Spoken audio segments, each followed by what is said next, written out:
A very special good evening to all of you my lovely students. तो कैसे हैं आप लोग? उम्मीद है आप सभी लोग अच्छे होंगे, पढ़ाई भी ज़बरदस्त चल रही होगी। दोस्तों आज की क्लास बेहद इंपॉर्टेंट होने वाली है क्योंकि आज की क्लास में हम लोग फिजिक्स के कुछ इंपॉर्टेंट प्रश्न करेंगे जो आपके पैरामेडिकल के दृष्टिकोण से बहुत ही ज़्यादा इंपॉर्टेंट होंगे। तो दोस्तों आज ये पार्ट नंबर 1 रहने वाला है, यानी आज की इस क्लास में हम लोग फिजिक्स के पूछे गए सभी पिछले सालों के प्रश्नों को करेंगे। तो चलिए वीडियो को स्टार्ट करते हैं, क्लास को स्टार्ट करते हैं। तो क्लास को स्टार्ट करने से पहले एक छोटी सी रिक्वेस्ट है, यदि आप लोग हमारे चैनल पे नए हैं, पहली बार हैं, तो इस चैनल को सब्सक्राइब कर लीजिए और बेल आइकन को हिट कर लीजिए। और दोस्तों क्लासेस पीडीएफ के लिए अभी डाउनलोड कीजिए टेलीग्राम ऐप को और वहाँ पर सर्च कीजिए स्टडी विद रितेश चैनल को और वहाँ ज्वाइन ले लीजिए। वहाँ पर आपको हर एक क्लास का जो है बच्चों पीडीएफ भी मिलेगा। तो चलिए आज की क्लास को स्टार्ट करते हैं। वीडियो को स्टार्ट करने से पहले एक छोटी सी इन्फॉर्मेशन है आप सभी लोग के लिए। यदि आप बिहार यूपी झारखंड पैरामेडिकल 2022 की तैयारी करना चाहते हैं, बेहतरीन तरीके से पढ़ना चाहते हैं, तो अभी डाउनलोड कीजिए स्टडी विद रितेश एप्लीकेशन को और कीजिए अपने सभी कोर्सेज को अनलॉक मात्र 750 रुपीज़ में। अधिक जानकारी के लिए आप लोग दिए गए नंबर पर हमें कॉन्टैक्ट भी कर सकते हैं। चलिए मित्रों, पहला क्वेश्चन है, चंद्रमा के धरातल से देखने पर आकाश का रंग कैसा दिखाई देता है? लाल, नीला, श्वेत, काला। जल्दी से बताइएगा, चंद्रमा के धरातल से देखने पर आकाश का जो रंग है वो किस कलर का दिखाई देता है? जी हाँ, बिल्कुल फास्ट बताना है। तो वेरी गुड, यदि आप लोगों ने आंसर किया है ऑप्शन नंबर डी यानी काला, देन आपका आंसर सही है। तो जी हाँ दोस्तों, चंद्रमा के धरातल से देखने पर आकाश का रंग जो है काला दिखाई देता है। क्यों? क्योंकि वहाँ पे धूल के कण जो है, धूल के कण तथा वायुमंडल, धूल के कणों तथा वायुमंडल की अनुपस्थिति है। यानी वहाँ पे आपको याद रखना है, धूल के कण और वायुमंडल जो है ये क्या है बच्चों?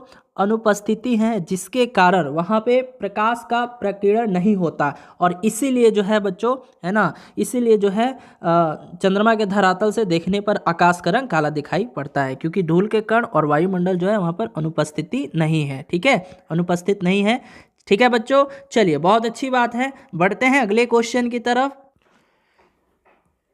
चलिए मित्रों, अगला प्रश्न है, ओम के नियम के अनुसार, ओम के नियम के अनुसार यानी V बराबर I इंटू आर, तब इनके बीच का सही रिलेशन बताइए। V डायरेक्टली प्रोपोर्शनल होगा R के, या I डायरेक्टली प्रोपोर्शनल होगा R के, या V डायरेक्टली प्रोपोर्शनल होगा I अपॉन R के, या V डायरेक्टली प्रोपोर्शनल होगा I के। देखिए बच्चों, सबसे पहले तो आपको ये मालूम होगा, ये मालूम होना चाहिए कि ओम का नियम क्या कहता है ना? ओम का नियम क्या होता है? तो देखिए बच्चों, सबसे पहले तो आपको ये जानना होगा कि ओम का नियम क्या कहता है। ठीक है, ओम का नियम क्या कहता है? तो देखिए बच्चों, ओम के नियम के अनुसार कहा गया है कि यदि ताप भौतिक अवस्थाएं में नियत रखी जाए तो किसी भी प्रतिरोधक के सिरों के बीच जो उत्पन्न विभवांतर है उसमें प्रभावित धारा के समानुपाती होता है। यानी आइए इसको लिख देता हूं मैं ताकि आप लोग को और अच्छे से क्लियर हो जाए। तो ओम्स रूल्स अकॉर्डिंग क्या कहा गया है कि यदि ताप, देखिएगा लिखते चलिएगा बच्चों, यदि ताप भौतिक अवस्थाएं, यदि ताप भौतिक अवस्थाएं में नियत रखी जाए, है ना, यदि ताप भौतिक अवस्थाएं में नियत रखी जाए, नियत रखी जाए तो किसी प्रतिरोधक, किसी प्रतिरोधक के सिरों के बीच उत्पन्न विभवांतर, किसी प्रतिरोधक, किसी प्रतिरोधक के सिरों के बीच, सिरों के बीच उत्पन्न विभवांतर जो है, उत्पन्न जो पोटेंशियल डिफरेंस है, उससे प्रभावित होने वाली धारा के क्या होगी? समानुपाती होगी। उससे प्रभावित होने वाली धारा के क्या होगी? होने वाली धारा के समानुपाती होगी, होने वाली धारा के समानुपाती होगी, यानी डायरेक्टली प्रोपोर्शनल होगी। तो अब बता दीजिए क्या होगा, जल्दी से बता दीजिए। तो देखिए बच्चों, यहाँ पे देखिए, यहाँ पे डेफिनेशन तो क्लियर हो गया। तो डेफिनेशन के अनुसार कहा गया है कि यदि ताप भौतिक अवस्थाएं में नियत रखी जाए तो किसी प्रतिरोधक सिरों के बीच उत्पन्न विभवांतर, यानी उत्पन्न विभवांतर कहने का मतलब क्या, उत्पन्न विभवांतर यानी V। देखिए यहाँ पे ये V बराबर क्या है, I इंटू आर है ना, तो V क्या है, यहाँ पे विभवांतर है, इसको भी जान लीजिए। V क्या है, विभवांतर है। I क्या है, धारा है यानी करंट है। R क्या है, प्रतिरोध है यानी रेजिस्टेंस है। ठीक है, तो अब देखिए यहाँ पे कहा गया है कि यदि ताप भौतिक अवस्था में नियत रखी जाए तो किसी प्रतिरोधक सिरों के बीच उत्पन्न विभवांतर, यानी ये जो विभवांतर है V है, उससे प्रभावित होने वाली धारा के समानुपाती होगा, यानी धारा के यानी करंट के क्या होगा, डायरेक्टली प्रोपोर्शनल होगा। यानी ये यहाँ पर बोला है कि भैया सिरों के बीच उत्पन्न विभवांतर जो है उसमें प्रभावित होने वाली धारा के क्या होगी, समानुपाती होगी, यानी डायरेक्टली प्रोपोर्शनल होगी। यानी V डायरेक्टली प्रोपोर्शनल क्या हो जाएगा, I हो जाएगा। क्या हो जाएगा बच्चों, V डायरेक्टली प्रोपोर्शनल I हो जाएगा। तो very good student, option number D जो है आपके इस क्वेश्चन का राइट आंसर हो जाएगा, है ना, ऑप्शन नंबर डी, क्योंकि सिरों के बीच उत्पन्न विभवांतर यानी V जो है उसमें प्रभावित होने वाली धारा के क्या होगी, समानुपाती होगी। ठीक है, चलिए बहुत अच्छी बात है, बढ़ते हैं अगले क्वेश्चन की तरफ। चलिए मित्रों, अगला प्रश्न है, दो लेंस है, एक 20 सेंटीमीटर की फोकस दूरी का उत्तल है और दूसरा 25 सेंटीमीटर की फोकस दूरी का अवतल है, तो इस संयोजन की फोकस दूरी कितनी है। बच्चों फोकस दूरी यानी फोकल लेंथ निकालना है और इसका फॉर्मूला क्या होता है, 1/f। देखिए यहाँ पर मैं लिख देता हूँ अच्छे से, फोकस दूरी जब भी निकालने को कहे, फोकल लेंथ जब भी निकालने को कहे, यानी फोकस दूरी जब भी निकालने को कहे तो इसका एक सूत्र होता है 1/f is equal to 1/f1 plus 1/f2। बस निकाल दीजिए। तो यहाँ पे देखिए दो लेंस है, ठीक है, दो लेंस में से एक उत्तल लेंस है जिसकी फोकस दूरी 20 सेंटीमीटर दी गई है, यानी यहाँ पर f1 जो है, देखिए दो लेंस है और एक उत्तल है और दूसरी अवतल है, तो उत्तल लेंस का जो फोकस दूरी दे रखा है वो 20 सेंटीमीटर दे रखा है, तो उत्तल लेंस का जो फोकस दूरी होता है वो प्लस 20 सेंटीमीटर होता है। ठीक है, और f2 क्या है, यानी एक अब दूसरा जो दिया हुआ है ना वो अवतल लेंस की फोकस दूरी दे रखी है, तो अवतल लेंस का जो फोकस दूरी होता है वो ऋणात्मक होता है। क्या होता है बच्चों, ऋणात्मक होता है, यानी f2 जो है यहाँ से -25 सेंटीमीटर हो जाएगा। बस निकाल दीजिए, यानी 1/f is equal to 1/f1 कितना है, 20 है, प्लस में 1/f2 कितना है, -25 है। सॉल्व कर दीजिए, आपका आंसर आ जाएगा, यानी 1/f बराबर में 20 और 25 का एलसीएम लीजिए, कितना हो जाएगा, तो ये यहाँ से बच्चों 100 हो जाएगा। ठीक है, तो ये 20 25 100 हो जाएगा, सॉल्व करना दीजिए इसको, और 25 चौके 100 हो जाएगा।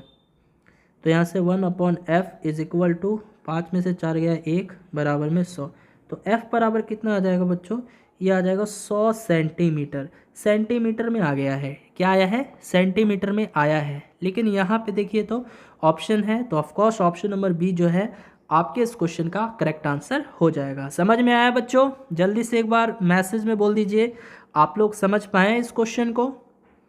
चलिए बहुत अच्छी बात है, बढ़ते हैं अगले क्वेश्चन की तरफ। चलिए मित्रों, अगला प्रश्न है, एक विद्युत परिपथ में विद्युत धारा को नियंत्रित करने के लिए प्रयोग किया जाने वाला यंत्र। बच्चों एक इलेक्ट्रिक सर्किट में करंट को कंट्रोल करने के लिए किस डिवाइस का यूज किया जाता है, बताइएगा, प्रेषित्र या वोल्टमीटर या धारा नियंत्रक या गैल्वेनोमीटर। जल्दी से बताना है, एक विद्युत परिपथ में विद्युत धारा को कंट्रोल करने के लिए किस डिवाइस का यूज करेंगे। तो वेरी गुड, सभी का आंसर सही है, तो ऑप्शन नंबर सी जो है आपके इस क्वेश्चन का करेक्ट आंसर हो जाएगा, यानी धारा नियंत्रक का प्रयोग करते हैं। देखिए बात आई है विद्युत धारा की, यानी इलेक्ट्रिक करंट की, तो इसका एसआई यूनिट क्या होता है, आप सभी जानते होंगे एसआई यूनिट क्या होता है, बताइए तो। एसआई यूनिट क्या हो जाएगा, एम्पियर हो जाएगा। क्या हो जाएगा बच्चों, एम्पियर, तो आपको ये भी ध्यान में रखना है। चलिए वोल्ट किसका यूनिट होता है, वोल्ट किसका यूनिट होता है बच्चों, वोल्ट किसका यूनिट होता है, तो ये विभवांतर का यूनिट होता है। किसका, विभवांतर। अगर आपसे पूछे कोई विभवांतर का ऐसा यूनिट यानी पोटेंशियल डिफरेंस का ऐसा यूनिट, तो क्या होता है, वोल्ट होता है, आपको ध्यान में रखना है। चलिए अगले क्वेश्चंस की तरफ आ जाते हैं। चलिए स्टूडेंट, अगला प्रश्न है, एक व्यक्ति समाचार पत्र को सहजता से पढ़ने के लिए आंखों से दूर रखकर पढ़ता है तो उसे है मोतियाबिंद है, जरा दृष्टि दोष है, दूर दृष्टि दोष है या निकट दृष्टि दोष है। देखिए बच्चों, एक व्यक्ति समाचार पत्र को अच्छे तरीके से पढ़ने के लिए वो आंखों से दूर रखकर पढ़ता है, यानी उस समाचार पत्र को थोड़ा सा दूर रख देता है, आंखों से थोड़ा सा दूर रख देता है, तब उसे पढ़ता है। तो बताइए उसको कौन सा दोष है, मोतियाबिंद है या जरा दृष्टि दोष है या दूर दृष्टि दोष है या निकट दृष्टि दोष है। तो वेरी गुड स्टूडेंट, यदि आप लोगों ने आंसर दिया है ऑप्शन नंबर सी यानी दूर दृष्टि दोष, देन आपका आंसर सही है। तो देखिए बच्चों, दूर दृष्टि दोष यानी जिसको हाइपर मेट्रोपिया कहते हैं, इंग्लिश में क्या कहते हैं, हाइपर मेट्रोपिया। क्या कहते हैं बच्चों, हाइपर मेट्रोपिया। देखिए इसमें क्या होता है, तो देखिए बच्चों इसमें होता क्या है कि अगर दूर दृष्टि दोष से कोई व्यक्ति पीड़ित है तो वो दूर की वस्तुओं को स्पष्ट रूप से देख सकता है, यानी दूर दृष्टि दोष से पीड़ित व्यक्ति जो है ना, दूर की वस्तुओं को, देखिए जस्ट उल्टा हो जाता है, यानी दूर दृष्टि दोष से अगर कोई व्यक्ति पीड़ित है तो वो दूर की वस्तुओं को स्पष्ट रूप से देख पाता है, यानी वो दूर की वस्तुओं को स्पष्ट रूप से देख सकता है, स्पष्ट रूप से देख सकता है ना। यानी दूर दृष्टि दोष से कोई व्यक्ति ग्रसित है, पीड़ित है, तो वो दूर की वस्तुओं को स्पष्ट रूप से देख सकता है, लेकिन उसे निकट की वस्तुएं दिखाई देंगे क्या, बताइए। दूर की वस्तुओं को तो वो देख पा रहा है, लेकिन वो निकट की वस्तुओं को नहीं देख पाएगा, उसी को कहते हैं दूर दृष्टि दोष, है ना। यानी उसे निकट की वस्तुओं पर फोकस करने में थोड़ा परेशानी होती है, इसी अवस्था को हाइपरमेट्रोपिया यानी दूर दृष्टि दोष कहा जाता है। तो देखिए यहाँ पर आंखों से दूर रखकर पढ़ता है, आंखों से दूर रखकर पढ़ता है, यानी वो दूर की वस्तुओं को स्पष्ट रूप से देख सकता है ना। तो वो किस दोष से ग्रसित है, दूर दृष्टि दोष से ग्रसित है। समझ में आया, समझ में आया बच्चों। देखिए वो न्यूज़पेपर को पढ़ रहा है लेकिन आंखों से दूर रखकर पढ़ रहा है, यानी दूर की वस्तुएं उसे स्पष्ट रूप से नजर आ रही है। तो दूर की वस्तुएं किसमें स्पष्ट रूप से नजर आती है, तो दूर दृष्टि दोष में, ठीक है। तो ऑप्शन नंबर सी जो है आपके इस क्वेश्चन का करेक्ट आंसर हो जाएगा। चलिए मूव करते हैं अगले क्वेश्चन की तरफ। चलिए स्टूडेंट, अगला प्रश्न है, 200 वोल्ट की लाइन से जुड़े 5 एम्पियर विद्युत धारा को वहन करने के लिए 400 के कितने प्रतिरोधक की आवश्यकता होगी, यानी कितने प्रतिरोधक की आवश्यकता होगी, यानी नंबर्स ऑफ रजिस्टर्स पूछा गया है, यानी कितने प्रतिरोधकों की आवश्यकता होगी, यही आपको बताना है। देखिए न्यूमेरिकल्स को सॉल्व करने का सबसे बेस्ट तरीका है, देखिए जो जो दिया हुआ है इसको लिखिए। ये 200 वोल्ट दिया हुआ है, यानी 200 वोल्ट दिया हुआ है, और ये 5 एम्पियर दिया हुआ है। तो यहाँ से मैं पूछूं कि वोल्ट कितना दे रखा है, वोल्ट, तो आप लोग बोलिएगा ना सर ये 200 वोल्ट दे रखा है, ऑफ कोर्स 200 वोल्ट दे रखा है। और यहाँ से 5 एम्पियर यानी धारा का यूनिट होता है ना एम्पियर, तो करंट कितना है, आई कितना है, 5 एम्पियर है, ठीक है। तो यहाँ से एक चीज़ बताइए, वी पता है, आई पता है, और हम लोग जानते हैं देखिए प्रतिरोधक पूछा है ना, कितनी प्रतिरोधक, यानी एक तरह का आर पूछा है, रेजिस्टेंस है। तो हम लोग जानते हैं कि वी आई तो दिया हुआ है, आर पूछा गया है। तो इन तीनों के बीच क्या रिलेशन होता है बच्चों, अभी मैंने आपको बताया था ओम्स के नियम के अनुसार। ओम्स के नियम के अनुसार क्या होता है बच्चों, मैंने आपको बताया था वी बराबर आई इंटू आर होता है, ठीक है। तो यहाँ से आर निकालना है, तो आर बराबर क्या हो जाएगा, वी अपॉन आई। तो वी कितना है, 200 है, और आई कितना है, 5 है, तो काटिएगा तो ये 40 ओम आ गया प्रतिरोध। लेकिन यहाँ पर केवल प्रतिरोध थोड़ी पूछा है, कितने प्रतिरोधकों की आवश्यकता होगी, नंबर्स ऑफ रजिस्टर्स पूछा गया है, नंबर ऑफ रजिस्टर्स। तो कुल प्रतिरोध कितना दिया हुआ है, देखिए 400 के कितने प्रतिरोध, कुल दिया हुआ है 400, और एक कितना आया है, एक प्रतिरोध कितना आया है, 40 ओम आया है। तो 400 में भाग लगाइए 40 से, तो यहाँ पर नंबर ऑफ रजिस्टर्स पता चल जाएगा, यानी प्रतिरोधकों की संख्या पता चल जाएगी। तो कितना आ जाएगा प्यारे बच्चों, ये 10 आ जाएगा, ठीक है। तो ये क्या हो जाएगा, 10 जो है आपके इस क्वेश्चन का राइट आंसर हो जाएगा, यानी ऑप्शन नंबर डी, ठीक है। चलिए मूव करते हैं अगले क्वेश्चन की तरफ। चलिए स्टूडेंट, अगला प्रश्न है, एक विद्युत हीटर को 1 किलोवाट दर्शाया गया है, प्रति घंटा उत्पन्न ऊष्मा होगी। तो देखिए बच्चों यहाँ पे विद्युत हीटर का जो पावर दे रखा है, शक्ति दे रखा है, वो 1 किलोवाट दे रखा है। यानी विद्युत हीटर का जो पावर है, शक्ति है, विद्युत हीटर का जो पावर है, शक्ति है, वो कितना है? 1 किलोवाट दे रखा है। ठीक है। अब यहाँ से देखिए, आपको ये मालूम होना चाहिए कि 1 किलोवाट कितने वाट के बराबर होता है। बताइए तो 1 किलोवाट जो है कितने वाट के बराबर होगा? तो ये होता है 1000 वाट के। ये चीज़ ध्यान में रखना है। तो इसको भी यहीं पे चेंज कर लीजिए। यानी पावर जो है आपको दे दिया है कितना? 1000 वाट। तो 1000 वाट को हम लोग 10 का पावर 3 वाट लिख सकते हैं। ऑफ कोर्स लिख सकते हैं, कोई दिक्कत वाली बात नहीं है। और पूछा क्या है? पूछा है प्रति घंटा उत्पन्न ऊष्मा। तो उत्पन्न ऊष्मा यानी H बराबर क्या हो जाएगा? इसका एक सूत्र होता है, हमें क्या निकालना है? प्रति घंटा उत्पन्न ऊष्मा। तो H बराबर क्या होता है? H बराबर P गुने T होता है। P क्या है? पावर है, शक्ति है, तो विद्युत हीटर का। और T क्या है? समय है। समय कितना बोला है? प्रति घंटा। देखिए घंटा में है, इसको सेकंड में बदलना है। तो 1 घंटा जो है कितने सेकंड के बराबर होता है? 1 घंटा कितने सेकंड के बराबर होता है? तो ये भी आपको याद ही होगा, 3600 सेकंड के।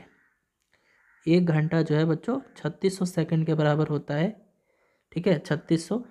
तो आप यहाँ से T भी आपको दे दिया है 3600। ठीक है, तो H बराबर निकल जाएगा। H बराबर P कितना है? 10 का पावर 3 है, और गुने में T कितना है? 3600 सेकंड है। तो आंसर क्या आ जाएगा बच्चों? 10 के पावर 3 गुने 3600 किस में है? तो ऑप्शन नंबर सी जो है आपके इस क्वेश्चन का करेक्ट आंसर हो जाएगा। ठीक है, और जूल लगा दीजिए, क्योंकि हीट एनर्जी है ये, है ना, उत्पन्न ऊष्मा है, तो ऊष्मा का सही यूनिट क्या होता है? जूल होता है ना, तो लास्ट में जूल भी लगा दीजिए। चलिए, बहुत अच्छी बात है, बढ़ते हैं अगले क्वेश्चन की तरफ। चलिए मित्रों, अगला प्रश्न है, मानव नेत्र में प्रवेश करने वाली प्रकाश की मात्रा डैश द्वारा नियंत्रित होती है? किसके द्वारा नियंत्रित होती है? परितारिका, श्वेत पटल, दृष्टि पटल या आँख की पुतली? जल्दी से बताइएगा। मानव नेत्र में जो प्रकाश की मात्रा है वो प्रवेश होती है, तो ये किसके द्वारा इसको नियंत्रित किया जाता है, किसके द्वारा कंट्रोल किया जाता है? तो जी हाँ मित्रों, यदि आप लोगों ने आंसर दिया है ऑप्शन नंबर ए यानी परितारिका, देन आपका आंसर सही है। अब देखिए बच्चों, कभी कभी ये भी पूछ लेता है, देखिए मानव नेत्र की बात आई है, तो अगर आपसे पूछेगा कि मानव नेत्र में किसी भी वस्तु का प्रतिबिंब कहाँ बनता है, क्या जवाब दीजिएगा? बताइए तो। मानव नेत्र में किसी भी वस्तु का प्रतिबिंब कहाँ बनता है? मानव नेत्र में किसी वस्तु का प्रतिबिंब कहाँ बनता है? जल्दी से बताना है। मानव नेत्र में किसी वस्तु का प्रतिबिंब कहाँ बनता है? तो वेरी गुड, कहाँ बनता है? तो ये रेटिना पर बनता है, यानी दृष्टि पटल पे बनता है। कहाँ? रेटिना पर बनता है। हिंदी में इसको दृष्टि पटल कहते हैं। ठीक है बच्चों, चलिए बहुत अच्छी बात है, बढ़ते हैं अगले क्वेश्चन की तरफ। अगला प्रश्न है, एक चालक में 5 मिनट में 1500 कूलाम के आवेश प्रवेश करते हैं और 1500 कूलाम के आवेश निकलते हैं। देखिए यहाँ पे 1500 कूलाम आवेश जो है प्रवेश किए और 1500 ही आवेश कूलाम निकल भी गए, तो विद्युत धारा कितनी है? विद्युत धारा कितनी होगी? 300 एम्पियर होगी, 5 एम्पियर होगी, 0 होगी या 1 एम्पियर होगी? तो देखिए बच्चों, न्यूमेरिकल्स को बनाने का सबसे बेस्ट तरीका है कि जो जो वैल्यू गिवन है उसको लिख लीजिए। देखिए यहाँ पे समय की बात करूँ तो कितना दे रखा है? T 5 minute. बच्चों कोई भी चीज़ अगर मिनट में हो, घंटा में हो, तो उसको हम लोग सेकंड में बदल लेते हैं। तो यहाँ पे 5 और 1 मिनट में कितना सेकंड होता है? 60 सेकंड। तो यहाँ से 300 सेकंड जो है आपको पता चल गया, टाइम है। कूलाम्ब कितना दिया हुआ है? कूलाम्ब यानी जिसको Q से डिनोट करते हैं। चार्ज कितना दिया हुआ है? अरे बच्चों, इलेक्ट्रिक चार्ज का ही ना यूनिट कूलाम होता है। तो Q कितना दिया हुआ है? 1500 दिया हुआ है। ठीक है, 1500 कूलाम आपको दे दिया गया है। और आपको देखिए 1500 कूलाम बोला है कि 1500 कूलाम प्रवेश होता है और 1500 कूलाम के आवेश निकलते भी हैं। ठीक है, तो यानी ये Q जो है एक ही बार लिखना है, 1500 कूलाम दे दिया है। अब पूछा है विद्युत धारा यानी I पूछा है। अब बताइए तो आप लोग T, Q, I इन तीनों के बीच क्या रिलेशन होता है? तो बच्चों एक फॉर्मूला होता है, I बराबर क्या लिखते हैं? Q upon T। यानी धारा बराबर क्या होता है? धारा बराबर आवेश बटा में समय। तो यहाँ पे Q कितना दिया हुआ है? आवेश 1500 दिया हुआ है, अपॉन में समय कितना है? 300 सेकंड है। 2 0 से 2 0, और यहाँ पे 3 5 15। तो आई बराबर कितना आ जाएगा 5 एम्पियर। 5 एम्पियर जो है आपके इस क्वेश्चन का राइट आंसर हो जाएगा, यानी ऑप्शन नंबर बी। ठीक है, चलिए बहुत अच्छी बात है, बढ़ते हैं अगले क्वेश्चन की तरफ। चलिए मित्रों, अगला प्रश्न है, यदि वायु से जल का अपवर्तनांक 4/3 है तो जल से वायु का अपवर्तनांक होगा। ठीक है, तो यहाँ पे देखिए आपको निकालना क्या है, अपवर्तनांक निकालना है, रिफ्रैक्टिव इंडेक्स निकालना है। बहुत इजी प्रश्न है। ठीक है बच्चों, तो यहाँ पे देखिए वायु के रिस्पेक्ट में जल का अपवर्तनांक दे दिया गया है, यानी एयर के रिस्पेक्ट में जो वाटर का अपवर्तनांक है, देखिए ए फॉर एयर। ठीक है, तो एयर के रिस्पेक्ट में वाटर का जो रिफ्रैक्टिव इंडेक्स है वो दे दिया है 4/3 है। और आपसे पूछा क्या है कि जल के रिस्पेक्ट में वायु का बता दीजिए, यानी वाटर के रिस्पेक्ट में आपको एयर का बता देना है। ठीक है, तो इसका एक सूत्र होता है। ठीक है, जब भी जिसका भी पूछेगा तो यहाँ पे एयर का पूछा है ना, यानी वाटर के रिस्पेक्ट में एयर का रिफ्रैक्टिव इंडेक्स, तो इसको 1 करके अपॉन कर देंगे और ये वाला जो है ना, जो भी दिया हुआ है उसको लिख देंगे, यानी यहाँ पे एयर के रिस्पेक्ट में वाटर का अपवर्तनांक। ठीक है, तो 1 अपॉन में इसका वैल्यू कितना है, देखिए तो 4/3 है ना, तो अपॉन में 4/3 कर दीजिए, ये ऊपर जाएगा तो 3/4 हो जाएगा, तो निकल के आ गया आंसर। तो जल के रिस्पेक्ट में वायु का अपवर्तनांक कितना है, 3/4 है। ठीक है बच्चों, हाँ ऑप्शन नंबर बी जो है आपके इस क्वेश्चन का करेक्ट आंसर हो जाएगा। सिंपल प्रश्न है, काम कीजिएगा ना, यहाँ पे जो भी वैल्यू दिया गया रहेगा, जैसे मान लीजिए 4/3 है, इसको पलट दीजिएगा, वही आंसर हो जाएगा। जैसे मैं एक और क्वेश्चन देता हूँ, सपोज कीजिए कि वायु से जल का अपवर्तनांक 7/8 है, तो जल से वायु का अपवर्तनांक कितना होगा बच्चों, पलट देना है, 8/7 हो जाएगा। आ गया समझ में? तो ऐसे क्वेश्चन जो है ना पॉलिटेक्निक में काफ़ी बार पूछे गए हैं, तो आपके भी एग्जाम में पूछे जा सकते हैं। चलिए मूव करते हैं अगले क्वेश्चन की तरफ।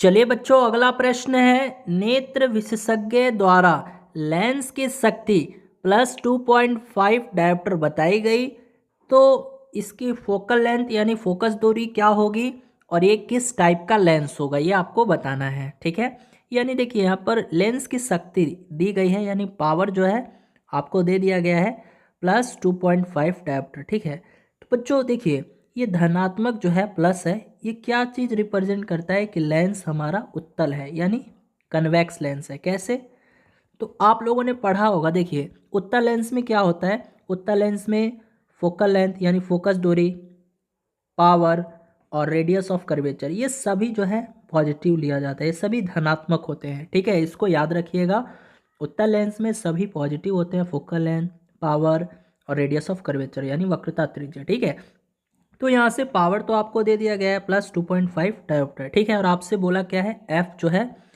आपको निकालना है, और ये किस टाइप का लेंस है, तो ये तो पता चल गया कि भाई ये उत्तल लेंस है। ठीक है, तो अब यहाँ से एफ निकालना होगा, तो ये कैसे निकलेगा बताइए जल्दी से। तो अब देखिए आप लोग को पता होगा फोकस दूरी निकालने के लिए किस सूत्र का यूज करते हैं, यानी एफ बराबर आप लोग जानते होंगे, एफ बराबर होता है 1/p।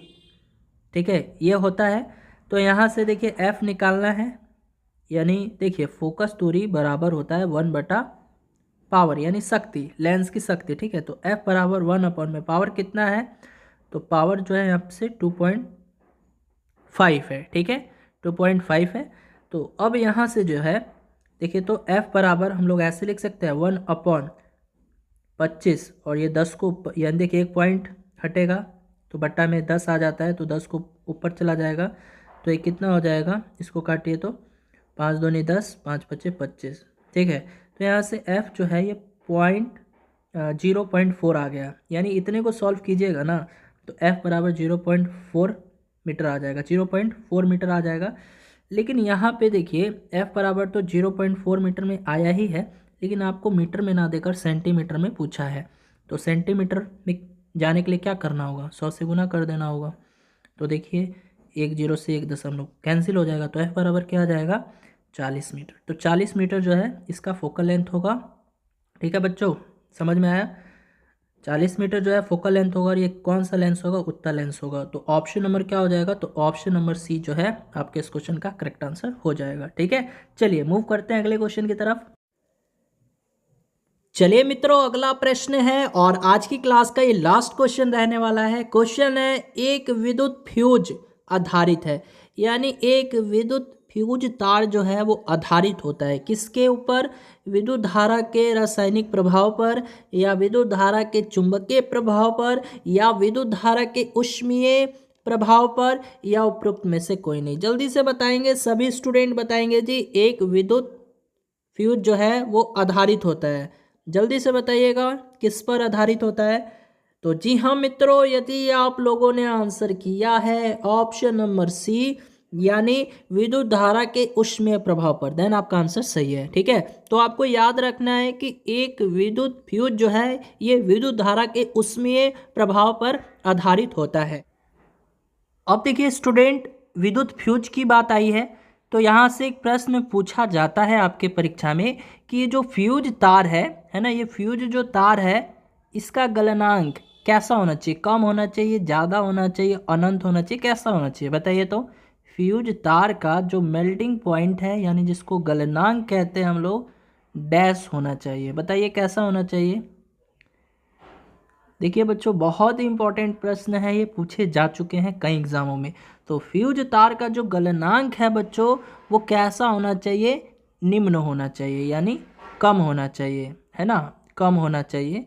तो आप लोग इसको याद रखिएगा, कम होना चाहिए। ठीक है, तो देखिए एक फ्यूज तार में उच्च प्रतिरोध और कम गलनांक होता है, ये भी याद रखिएगा कि एक फ्यूज तार में जो है, एक फ्यूज तार में उच्च प्रतिरोध है ना, उच्च प्रतिरोध होता है, यानी हाई रेजिस्टेंस होता है, लेकिन गलनांक क्या होता है, कम होता है। तो यहाँ पे लिखना है और कम गलनांक होता है।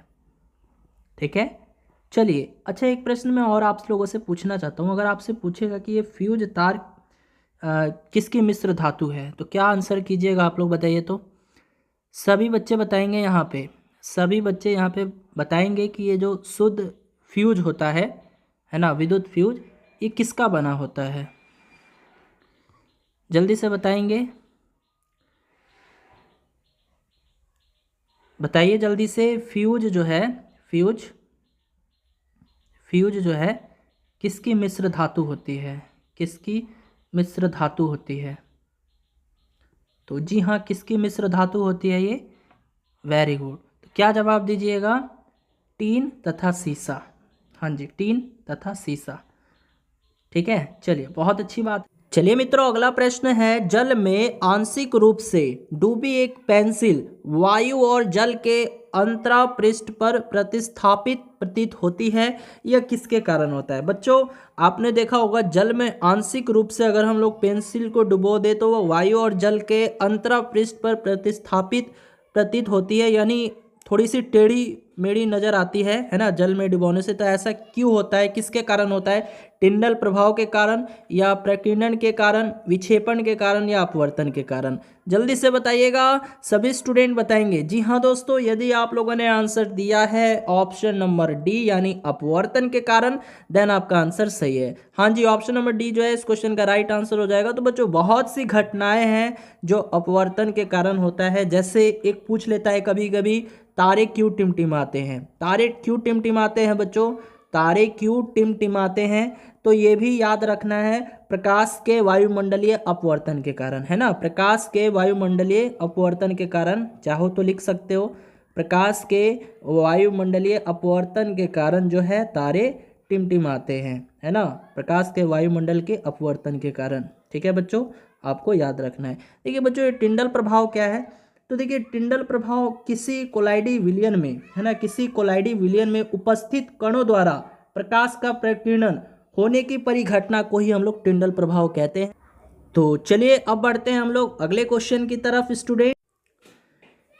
चलिए डियर स्टूडेंट, अगला प्रश्न आ चुका है, लेंस की शक्ति लेंस की फोकस दूरी से किस प्रकार संबंधित है। तो लेंस की जो शक्ति है बच्चों, यानी पावर, ये लेंस की फोकस दूरी से किस प्रकार से संबंधित है? एफ से प्रत्यक्ष समानुपाती है, या 1/f से प्रत्यक्ष समानुपाती है, या √f से प्रत्यक्ष समानुपाती है, या 1/f² से प्रत्यक्ष समानुपाती है? अरे बच्चों आप लोग जानते हो ना, अभी आप लोग जानते हो बच्चों, मैंने बताया था थोड़ी देर पहले कि जो लेंस की शक्ति होती है ना, आप लोग को मैंने बताया था कि लेंस की जो शक्ति होती है वो बराबर होती है 1/फोकस दूरी होती है ना, यानी लेंस की शक्ति यानी पावर बराबर 1/फोकल लेंथ। ठीक है, तो यहाँ से आप लोग देख पा रहे हो कि लेंस की शक्ति यानी जिसको पावर से डिनोट करते हैं, पी से डिनोट करते हैं हम लोग, और फोकस दूरी को एफ से डिनोट करते हैं, सभी जानते हो आप लोग।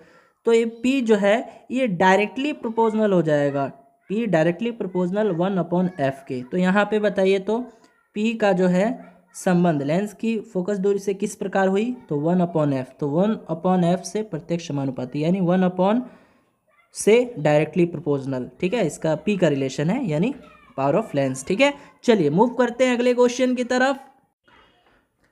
चलिए मित्रों, अगला प्रश्न है, एक आकाश गंगा की दूरी का कोटिमान 10⁻25 मीटर है।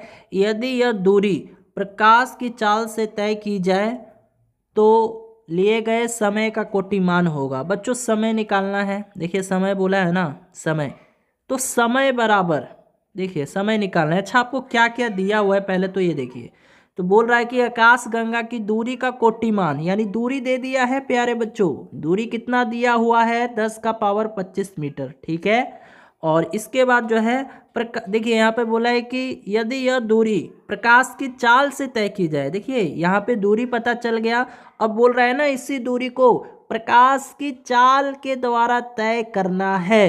तो प्रकाश की चाल देखिए दे रखा है आपको 3 × 10⁸, ये क्या है 3 × 10⁸ मीटर पर सेकेंड है। ठीक है, अब बताइए निकलेगा कि नहीं निकलेगा आंसर, समय निकलेगा कि नहीं निकलेगा? ऑफकोर्स निकल जाएगा, क्योंकि समय बराबर हम लोग क्या जानते हैं, दूरी बटा चाल, जानते हो ना।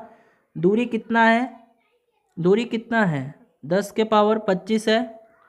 अब इसको सॉल्व कर दीजिए, और अपॉन में चाल कितना है 3 × 10⁸ है। ठीक है बच्चों, तो कैसे सॉल्व करेंगे इसको बता सकते हैं आप लोग? तो बच्चों जब देखिए ये मैं आपको होमवर्क देता हूँ, ठीक है, इतना मैं आपको होमवर्क देता हूँ, तो आपको समय जो है निकालना है खुद से। ठीक है, ये क्वेश्चन एज ए होमवर्क के रूप में देता हूँ, क्योंकि अगर मैं इसका कैलकुलेशन कर देता हूँ तो कुछ फ़ायदा होगा नहीं, आप लोग फिर वही है रट्टा मार लेंगे, है ना। तो मैं चाहता हूँ कि इस चीज़ को इतना को आप लोग खुद से सॉल्व करके और वीडियो के कमेंट सेक्शन में आंसर बताइए इस क्वेश्चन का क्या होगा। ठीक है, तो मैं देखता हूँ कौन स्टूडेंट फास्ट आंसर करते हैं, यानी अगर आप लोग में टॉप 30 स्टूडेंट फास्ट आंसर करते हैं, यानी पहला जिनका आंसर आता है उनको रिप्लाई दिया जाएगा, उनको फीडबैक दिया जाएगा। ठीक है, तो मैं देखना चाहता हूँ टॉप 30 स्टूडेंट कौन होते हैं जो पहले इस क्वेश्चन का आंसर बता के वीडियो के कमेंट सेक्शन में जवाब देते हैं। ठीक है, तो जल्दी से वीडियो के कमेंट सेक्शन में आपको आंसर बता देना है कि ऑप्शन ए होगा, बी होगा, सी होगा या डी होगा। इतने को सॉल्व करके समय निकाल देना है। ठीक है, तो चलिए मित्रों आज की इस क्लास में इतना ही। यदि क्लास अच्छी लगी हो, पसंद आई हो, तो इस क्लास को एक लाइक दे दीजिएगा, और चैनल पे नए हो तो इस चैनल को भी जरूर सब्सक्राइब कर लीजिएगा। मिलते हैं अगली क्लास में नई जोश नई उमंग के साथ, तब तक के लिए bye bye, tata, good night, take care.